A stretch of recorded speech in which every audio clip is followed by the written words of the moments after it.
beauty their weapon. But motherhood was their battlefield. For centuries, queens were not just symbols of grace and elegance. They were the lifeblood of empires, tasked with producing heirs, not as a choice but as a duty. Every pregnancy was a political move. Every child, a shield against rivals. And the more children they bore, the stronger their dynasty stood. Yet behind the gold-threaded gowns and jeweled crowns was a truth often whispered but rarely told.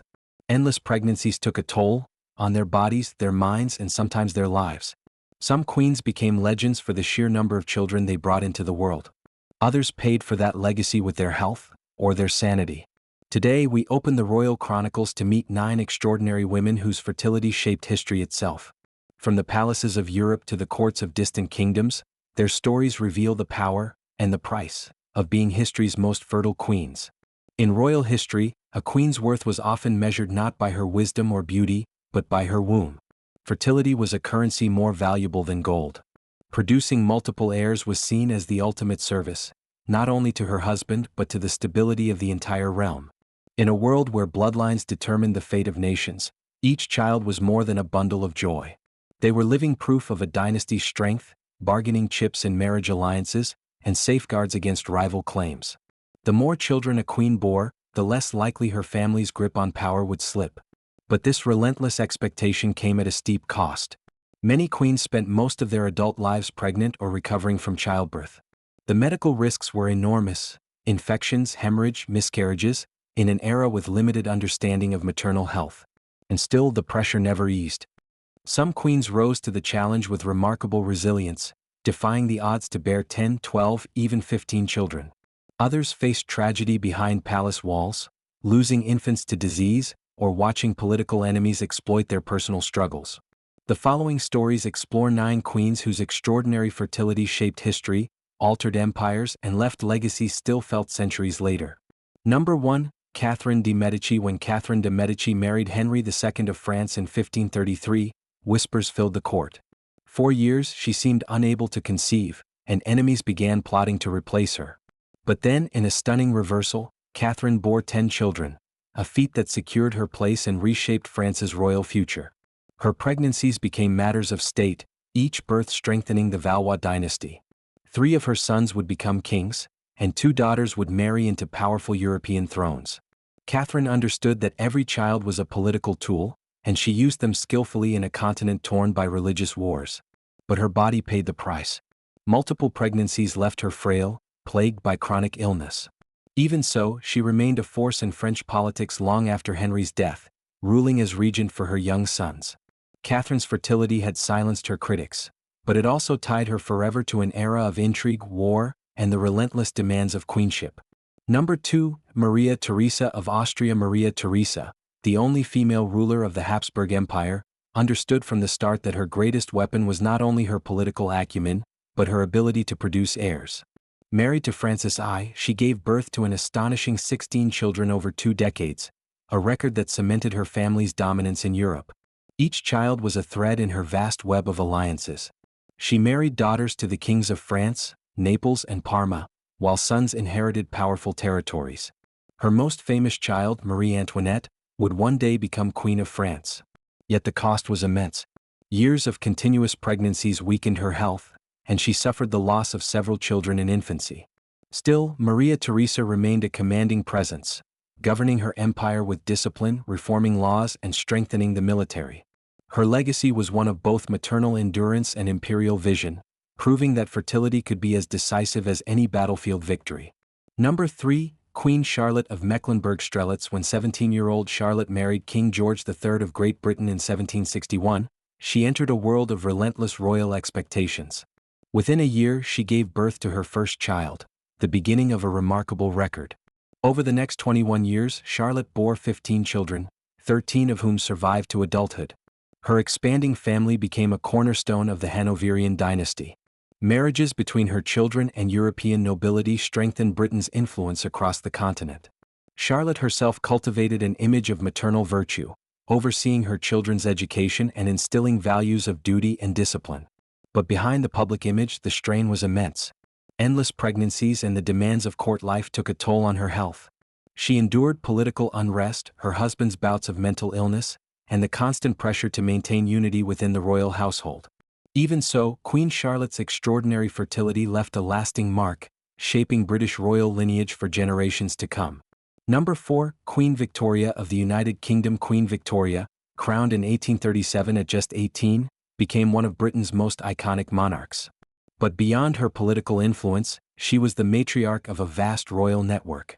With her beloved husband, Prince Albert, Victoria bore 9 children over 17 years, each strategically married into Europe's ruling houses. Her offspring earned her the nickname, Grandmother of Europe. Sons and daughters took thrones or consorts' roles in Germany, Russia, Greece, and beyond, weaving a web of alliances that shaped continental politics for decades.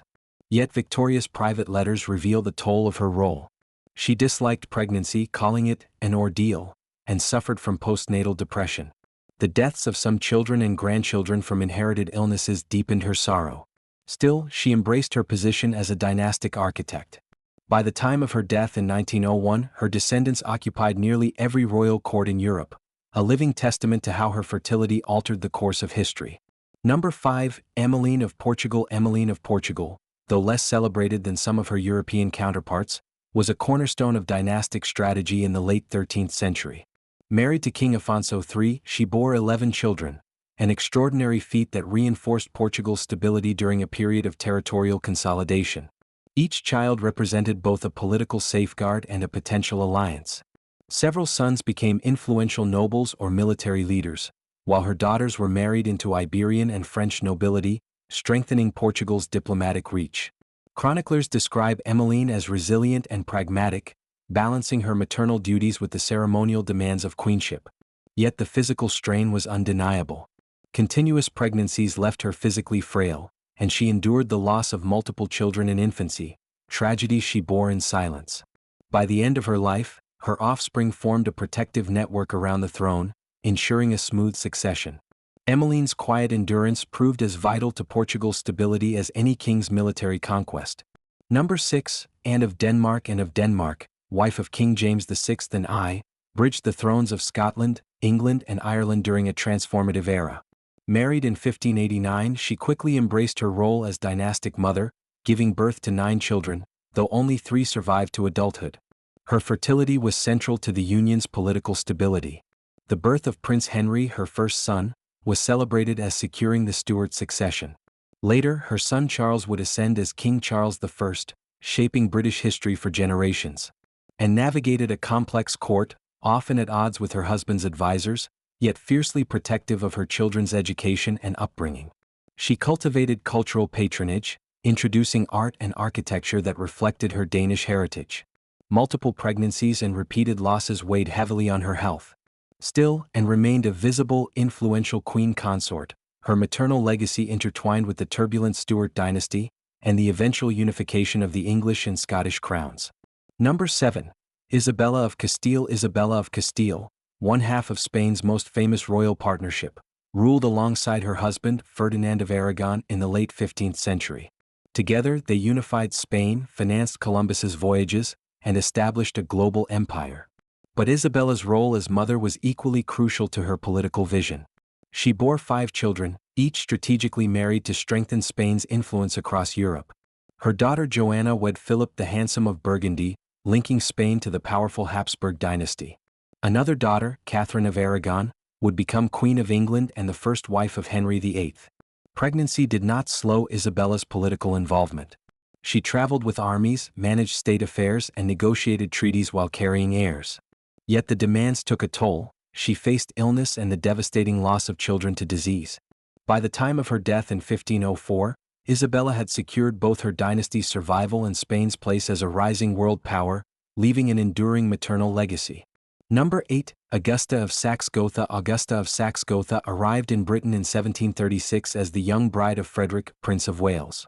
Barely 16, she was thrust into a politically tense court and an arranged marriage she hardly understood. Within a year, she began fulfilling her primary duty, producing heirs for the Hanoverian line. Over the next 16 years, Augusta gave birth to 9 children. Her most significant was George III, who would reign for 6 decades and shape an era. Despite frequent pregnancies, Augusta remained active in court politics, carefully guarding her children's positions and reputations after Frederick's early death. Widowed at 27, she became a fiercely protective mother, navigating rival factions that sought to control her son. The physical strain of repeated childbirth left her prone to illness, yet her determination never wavered. Augusta's legacy was not only her large family but her resilience in securing the Hanoverian succession during one of the most politically volatile periods in British history. Number 9. Louise of Mecklenburg-Strelitz. Louise of Mecklenburg-Strelitz, beloved Queen of Prussia, married King Frederick William III in 1793. Known for her beauty, charm, and grace, she also became a symbol of maternal devotion during one of Prussia's most turbulent eras. Over 17 years, she bore 10 children, strengthening the Hohenzollern line at a time of political upheaval. Her role extended beyond the nursery. Louise was an active advisor to her husband, offering counsel during the Napoleonic Wars and inspiring loyalty among the Prussian people. She used her position to arrange advantageous marriages for her children, securing alliances with powerful European houses. Multiple pregnancies, combined with the stress of war, weakened her health. She died tragically young at 34, leaving behind a grieving nation and a secure line of succession. Louise's legacy endured not just through her children, including future German Emperor Wilhelm I, but through the deep affection she inspired, cementing her place as one of Prussia's most cherished queens.